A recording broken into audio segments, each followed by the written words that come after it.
Boom, ba-doom, ba-dee-dee-dee-boom. Oh, little Lulu, with freckles on your skin. Always in and out of trouble, but mostly always in.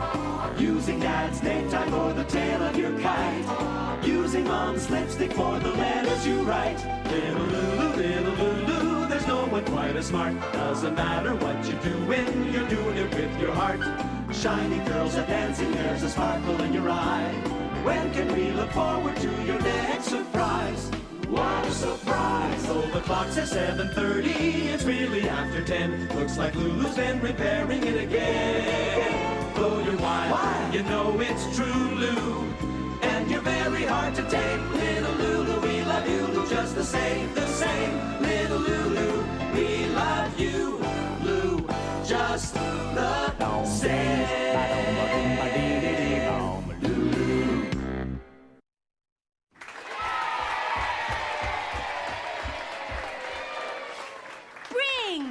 Push, throw, shove. Those are Lulu's tips for a quick room cleaning. First, there's the fast way. Bring everything that's making the mess to your best friend's room, and when it's time to clean her room, switch back. A faster way? Push everything into a big pile, throw a blanket over the top, and tell your mom it's a new beanbag chair. And everyone knows the fastest way. Shove everything into your closet. But if you do that, you better stay tuned for Lulu's tips for a quick closet cleaning.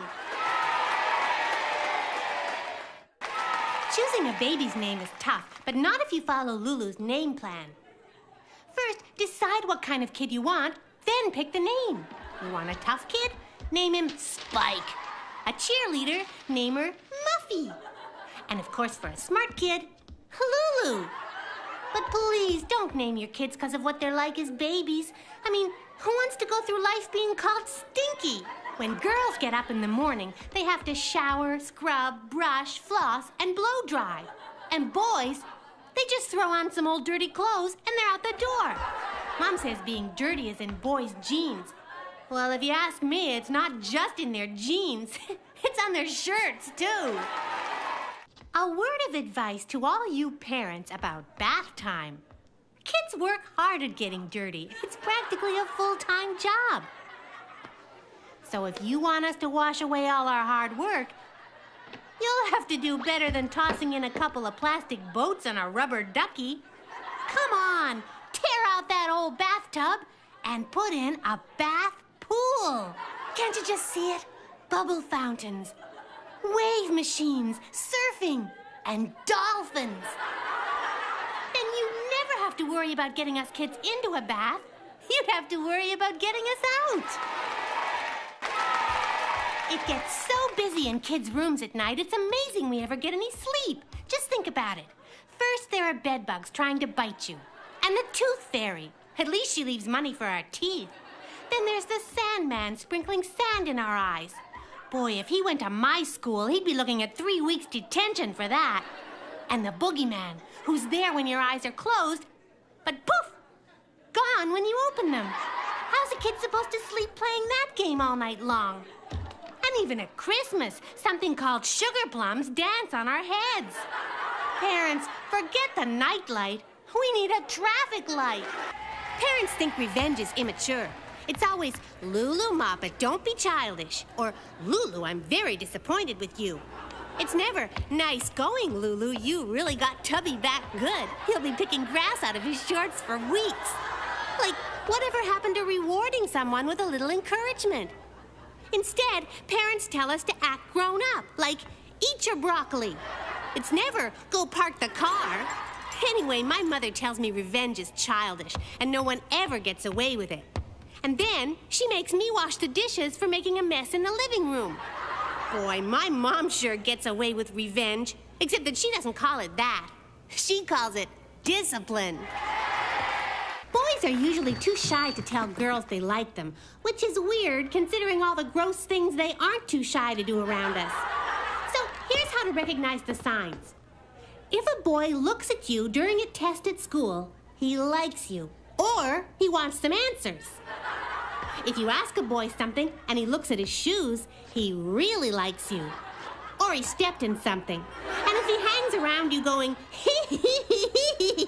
he likes you a lot, or you should get away fast. But if he throws spitballs at you and puts a snake in your lunchbox, he absolutely adores you, and he wants to get married. Or he's your brother. Ever wonder what grown-ups really mean when they talk? Well, wonder no more. It's all in the Grown-Up-Ease dictionary. Ah, here's a good one. Oh no, I couldn't possibly eat another bite means, please keep filling my plate. And this one, I really must start exercising again, which means, there, I said it, now I don't have to do it. Oh, and this one's really sneaky. That's enough. You've had quite enough dessert. That really means, go to bed. The rest is mine. One time at a fancy restaurant, I got this really bad waiter. He asked if I'd like the chef's salad. Why would I want to share someone's salad, I asked. Don't you have any brains? And you know what? They did. Boiled or stewed. Then I noticed that I had 3 forks. Well, I didn't want the waiter to make me share anything, so I swapped them all for dessert spoons and ordered a huge chocolate mousse so I could eat the body and save the antlers for the morning. Sort of like an Easter bunny. But what about your main course, the waiter asked me. When I told him I was best in math, he walked away. And he calls himself a waiter. He never even waited for me to finish my order. Lulu's top 5 excuses for why I didn't do my homework. Number 5, my dog tried to eat it, but it was too tough even for him. Number 4, my mom tells my dad it's not good to bring work home with you, so I left mine at school. Number 3, homework? I thought you said housework. I spent all night vacuuming. Number 2, homework's done at home, right? So that's where I left it. And the number 1 excuse, I learned this from my dad, it's in the mail. Going camping with your parents isn't exactly a picnic. It's always, we're only bringing the bare necessities. And they pack forks, knives, an electric cheese grater, and lawn chairs. I think it's amazing how many bare necessities they can stuff into a station wagon, but the least they could do is bring stuff a bear can use. And speaking of bears, everyone knows you can't leave food out when you're camping because it'll attract bears. I've never actually seen a bear while camping, but in case I ever do, my dad said if I lie down and don't move, it'll leave me alone. And he should know, it works for him every Sunday when my mom wants him to do work around the house. I love going to visit my grandparents at their house because I get to watch my parents do all the things I usually do at our house. Like put out the garbage, weed the garden, clean up after the dog, and wash the car. But not me. I usually get to sit by the pool with Grandma, laughing at all the funny faces Grandpa can make with his teeth out. The last time I was there, I noticed that parents do all the work and grandparents have all the fun. Work or fun? No contest. When I'm through being a kid, I'm gonna skip being a parent and go straight to being a grandparent. My mom wants me to learn how to play a musical instrument. She says, it's best if you start when you're young, like Mozart. By the time he was 4, he was a musical genius. Well, sure, but in his day, all the good TV shows hadn't been invented. Anyway, she told me to pick an instrument I'd like to play. Well, I thought about the piano, but nah, I'm always losing my keys. The French horn, I don't even speak the language. How am I supposed to play it? So I finally decided on the perfect instrument for someone who doesn't like practicing. The bagpipes. They're great because nobody can tell what you're playing, and they usually tell you to stop long before you're supposed to. Ever notice that no one's happy with the type of hair they've got? Like my mom. She hates her hair so much, she pays someone to fix it every week. And my friend Annie, she doesn't like her straight hair. She wishes it was curly. Me, I have curly hair, and I wish it was straight. And my dad, He's the only one I know who's got nothing to complain about. My friend Annie has a cat named Dash because it has a dash of white at the tip of its tail. It's a nice cat, but I think it's a little weird in the head. You see, the last time I was over at Annie's, I saw Dash drinking out of the toilet. Annie said cats do that all the time because the water's cool in there. What I'm wondering is, how does Annie know that? Getting your parents to buy you a puppy can be tough, so here's Lulu's guide to getting a dog. Number 1, don't ask for a dog. Ask your parents for a lizard, a boa constrictor, a tarantula. And by the time you get to fruit bat, they'll want you to have the cutest dog in the pound. Number 2, tie a string around one of your stuffed animals and take it out for a drag around the block. This works best on a sunny Saturday when all your neighbors are out mowing the lawn. And if these don't work, pull out all the stops. Tell them you want a baby brother. Before you know it, that dog will be yours. The other day I had to wake up at 5 in the morning to go fishing with my dad. Why so early? It's not like the fish are swimming around going, "Holy mackerel, we're gonna be late for school." No, I think people get up early to go fishing because it takes so long to catch one. But that's because they're going about it all wrong. How can you catch something if you don't chase it? Think about it. A fish is just waiting around to be served a worm on a hook for breakfast? Well, maybe if it was chocolate.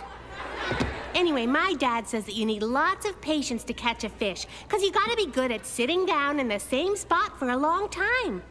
Hey, so that's what my dad's been doing sitting in front of the TV all these years. He's been training for fishing. My mother does these amazing exercises with her face in front of the mirror because she wants to look younger, she says. Well, I don't know about that, but I think she's forgotten what she always tells me when I make faces. "Lulu, if you don't stop, your face will stay that way." Or maybe she does remember, and she's looking for the way she wants her face to stay. Ever wonder where babies come from? Well, I decided to find out and asked my mom where I came from. And you know what she said? Go ask your father. So I did, and you know what he said? Go ask your mother. I guess they don't remember where I came from. So I asked Tubby, and at least he had an answer. Kinda. He said he's from New Jersey, and how's he supposed to know where I come from? Last time it rained, I wanted to go to a movie, but my mom was too busy to take me, so she told me to use my imagination and make my own fun. So I skated around the kitchen floor in my socks playing hockey. I had the puck, I took a shot, and broke a jug. And that's when Mom ran in and threw me out of the game. Then I piled up all the pillows and made believe I was a mountain climber. But an avalanche came down and broke a lamp. And that's when Mom ran in and chased me off the mountain. And then I was a spy on a secret mission, and I hid in the closet and yelled, "Gotcha!" when my mom opened the door. And that's when Mom lost it and took me to that movie. Ever notice that grown-ups act pretty weird around babies? First, they get away with doing all kinds of weird things with their faces. I bet if they did that walking down the sidewalk, they'd probably get arrested.